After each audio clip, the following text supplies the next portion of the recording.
তুমি ছড়িয়ে দিতে চলে গেলে মদিনায় মক্কা ছেড়ে হে রাসূল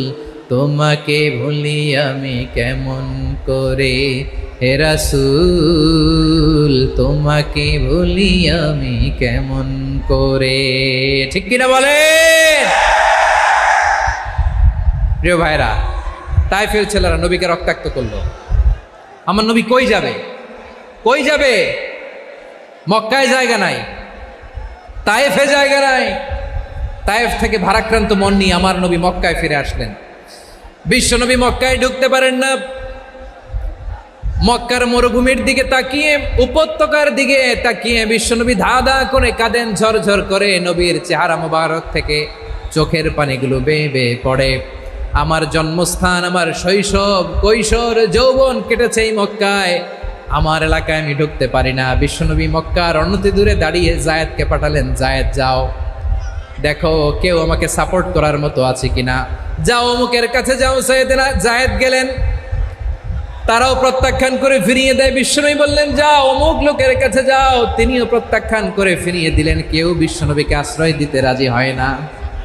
নিজ জন্মভূমিতে বিতাড়িত বিশ্বনবী সর্বশেষ বিশ্বনবী বললেন যাও মুতঈম ইবনে আদির ঘরে যাও মুতঈম ইবনে আদি মুশরিক তার কাছে যাও গেলেন মুতঈম ইবনে আদি রাজি হয়ে গেল সুবহানাল্লাহ বলেন দেখেন অনেক বিপদের সময়ও আমি নিজে সাক্ষী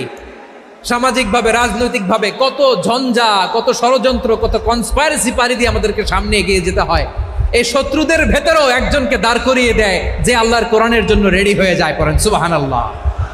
মুতঈম ইবনে আদি আল্লাহ তার মনকে নরম করে দিলেন মুতঈম বলে মুহাম্মদ আমি তোমাকে আশ্রয় দিব তার দুই ছেলেকে পাঠালেন যাও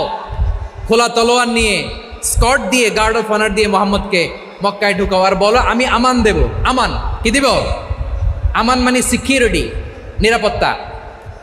সিকিউরিটি ছাড়া আমান দেওয়া ছাড়া কেউ থাকতে পারতো না মক্কায় দুই ছেলে বিষ্ণু ঈসা ইসলামকে নিয়ে আসলো নবী কাবার চারদিকে তাওয়াফ করলেন নামাজ পড়লেন আবু জাহেল উতবা শাইবা ওয়ালিদ ইবনে মুগীরা সবাই দেখে কেউ কিছু করতে পারে না কারণ মুতঈম ইবনে আদি ঘোষণা দিয়েছেন আমি মুহাম্মদকে আমান দিয়েছি মুহাম্মদের গায়ে যেন কেউ স্পর্শ না করে আওয়াজ করে পড়েন সুবহানাল্লাহ নবীর এই বিপদকালে মুহূর্তে মুতঈমের হৃদয়টারে নরম করে দিল কে আচ্ছা লালমনিরহাটের ভাইয়েরা বলেন এই মুতঈম কি মুসলিম ছিল না মুশরিক সবাই বলতে হবে মুসলিম না মুশরিক তাহলে মুশরিকের কাছ থেকে নবী পলিটিক্যাল অ্যাসাইলাম আধুনিক রাষ্ট্রবিজ্ঞানের ভাষায় পলিটিক্যাল অ্যাসাইলাম যেটাকে বলে রাজনৈতিক আশ্রয়